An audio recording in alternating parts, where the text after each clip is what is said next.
السلام علیکم. میں ہوں ہومیو ڈاکٹر محمد رمضان. آج ہم بات کریں گے تھیلیسیمیا کے بارے میں.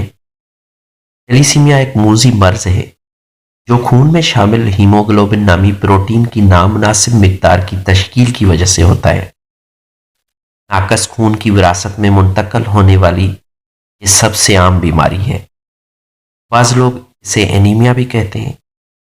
ہیموگلوبن کی کئی اقسام ہیں اور ان کے تبدیل ہونے کی صورت میں دو قسم کی تھیلیسیمیا کی کیٹیگریز وجود میں آتی ہیں. نمبر 1 الفا کیٹیگری، نمبر 2 بیٹا. الفا کیٹیگری ایشیائی ممالک میں زیادہ عام ہے اور بیٹا کیٹیگری مغربی ممالک میں عام ہے. اس بیماری کی دونوں کیٹیگریز انسان کی زندگی کے پہلے سال سے ہی شروع ہوتی ہیں. متاثرہ بچوں کی جلد پیلی ہوتی ہے. اینیمیا میں مبتلا بچوں کو چکر آنا، سر درد کی شکایت رہتی ہے، سانس لینے میں دشواری محسوس ہوتی ہے. تھکاوٹ کے علاوہ عدم توجہ، دل کا تیز دھڑکنا، جسم میں آکسیجن کی کمی، خون کی سرکولیشن میں سست روی، ہڈی کے گودے یعنی بون میرو میں کمی کی وجہ سے ہڈیوں کا کم مستحکم ہونا اس بیماری کی علامات ہیں. یہ ایک وراثتی بیماری ہے جو نہ تو چھونے سے، نہ کھانے سے، نہ ہی جراثیم سے پھیلتی ہے. یہ نسل در نسل والدین سے بچوں میں پھیلتی ہے. اس کی روک تھام کے لیے ضروری ہے کہ والدین بچے کی پیدائش سے قبل دوران حمل ڈاکٹر سے رجوع کریں. تھیلیسیمیا جیسی موروثی بیماری یعنی ہیریڈیٹی ڈیزیز کے سب سے زیادہ متاثر ایشیا، افریقہ اور بحیرہ روم سے منسلک ممالک میں موجود ہیں. ماضی میں تھیلیسیمیا صحت کی بقا کے لیے خون میں پیتھوجینز کی رفتار سست ہونے پر ملیریا کے خلاف حفاظت کرتی تھی. اس بیماری میں زیادہ تر جنوبی مشرقی ایشیا اور بحیرہ روم کے چند ممالک کے باشندے مبتلا تھے. جن ممالک میں ملیریا جیسی وبا ہو وہاں عام طور پر اس بیماری کے پھیلنے کا بھی خطرہ ہوتا ہے. آج یہ بیماری دنیا بھر میں پائی جاتی ہے اور ہزاروں افراد خاص طور پر بچے اس بیماری میں مبتلا ہیں. تھیلیسیمیا کی 3 اقسام ہیں جن میں تھیلیسیمیا میجر، تھیلیسیمیا مائنر اور تھیلیسیمیا انٹرمیڈیا شامل ہیں. تھیلیسیمیا مائنر دنیا بھر میں سب سے زیادہ ہے. اس کے مریض کو نہ تو کوئی تکلیف ہوتی ہے اور نہ ہی اس میں کوئی علامت ظاہر ہوتی ہے. ایسے لوگ ایک مکمل صحت مند زندگی گزارتے ہیں. ان کی تصدیق صرف لیبارٹری ٹیسٹ سے ہی ممکن ہے. یہ خود تو ایک نارمل زندگی گزارتے ہیں مگر اپنی بیماری کو اپنے بچوں میں منتقل کر سکتے ہیں، جس سے بچاؤ کے لیے آگاہی بہت ضروری ہے. تھیلیسیمیا میجر سب سے زیادہ مہلک ہے. تھیلیسیمیا میجر کے حامل مریضوں میں خون اتنا کم بنتا ہے کہ مریض کو ہر 2 سے 4 ہفتے بعد خون لگوانا پڑتا ہے. ایسا نہ کرنے کی صورت میں ان کا جسم مفلوج ہونا شروع ہو جاتا ہے. ان کی زندگیاں بلڈ بینک کی محتاج ہو جاتی ہیں. نہ تو یہ صحت مند لوگوں کی طرح کھیل کود سکتے ہیں اور نہ ہی تعلیمی میدان میں آگے بڑھ سکتے ہیں. ایسا مریض اپنی ساری زندگی اذیت میں ہی مبتلا رہتا ہے. انہیں خون لگنے کی وجہ سے اور بہت سی بیماریاں بھی لگ جاتی ہیں.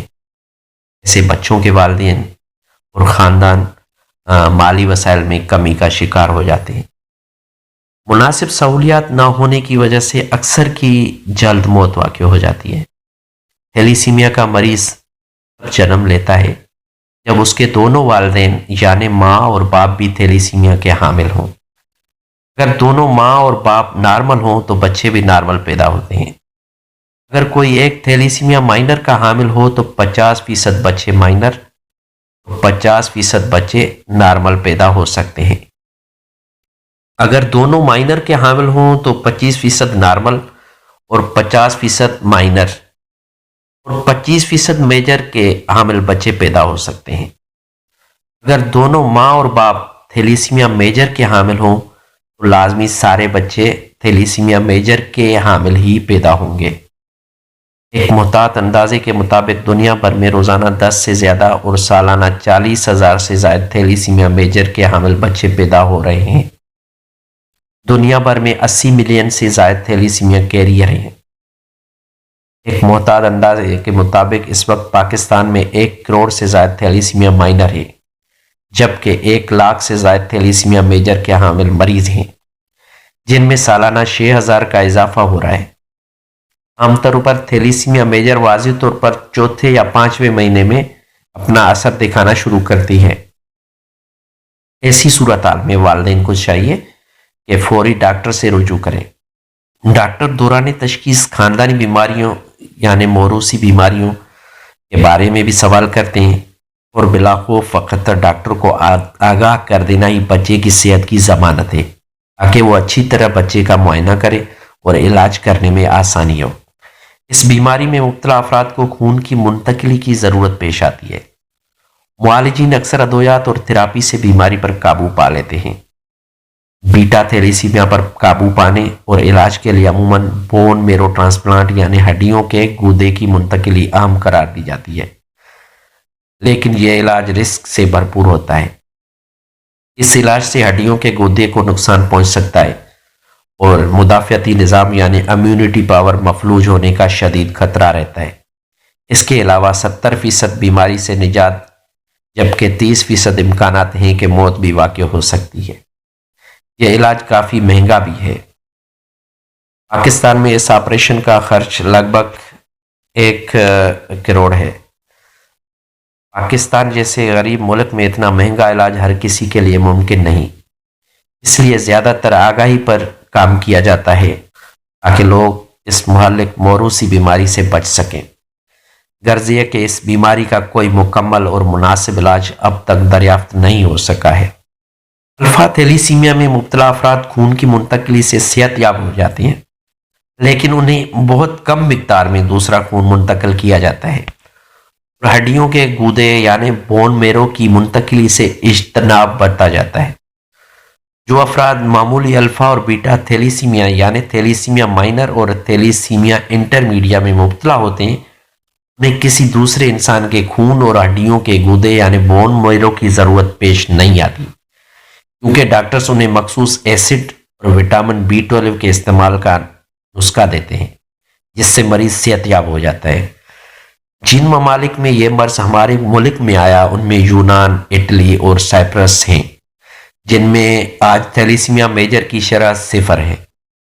اس کے علاوہ دنیا بھر میں بہت سے ممالک نے اس مرض پر بروقت آگاہی اور قانونی اقدامات کی بدولت قابو پا لیا ہے۔ چونکہ یہ موروثی مرض ہے، اس لیے آج دوسرے مسلم ممالک جیسے ایران اور ترکی میں نکاح سے پہلے تھیلیسیمیا اسکریننگ ٹیسٹ قانونی طور پر لازم ہے۔ یہی وجہ ہے کہ ان ممالک میں تھیلیسیمیا میجر کے مریضوں کی شرح کافی حد تک کم ہو گئی ہے۔ پاکستان کو بھی بروقت ایسے اقدامات کی ضرورت ہے۔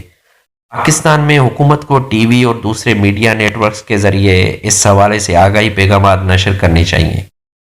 اس کے علاوہ نکاح سے پہلے تھیلیسیمیا کی اسکریننگ کو قانونی اور لازمی قرار دینا چاہیے، تاکہ غریب اور لا علم لوگوں کو اس اذیت نما موروثی بیماری سے بچایا جا سکے۔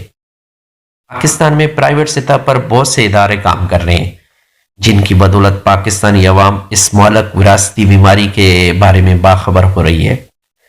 ان نجی اداروں کے ایمبیسڈرز پورے پاکستان میں پھیلے ہوئے ہیں، جو مختلف سطحوں پر حتیٰ کہ یونیورسٹیز میں تھیلیسیمیا کی آگاہی کے حوالے سے تقریبات منعقد کرتے ہیں۔ بالخصوص یونیورسٹیز کے طلباء جن کی شادیاں قریب ہوتی ہیں انہیں تھیلیسیمیا ٹیسٹ کے بارے میں آگاہی دیتے ہیں۔ اس کے علاوہ آئرن کی زیادتی کو کم کرنے کے لیے مریضوں کو پمپ مہیا کرنا اور بلڈ کیمپ لگا کر خون مہیا کرنا وغیرہ بھی ان کی آگاہی کاموں کا حصہ ہیں۔ ہمیں بھی اس معاشرے کے فرد ہونے کی حیثیت سے اس بیماری کے بارے میں لوگوں کو آگاہی دینے کے لیے اپنا کردار ضرور ادا کرنا چاہیے، تاکہ معصوم پھولوں جیسے بچوں کو اس اذیت ناک وراثتی بیماری سے بچایا جا سکے۔ اللہ پاک آپ کا حامی ناصر ہو۔ اللہ حافظ۔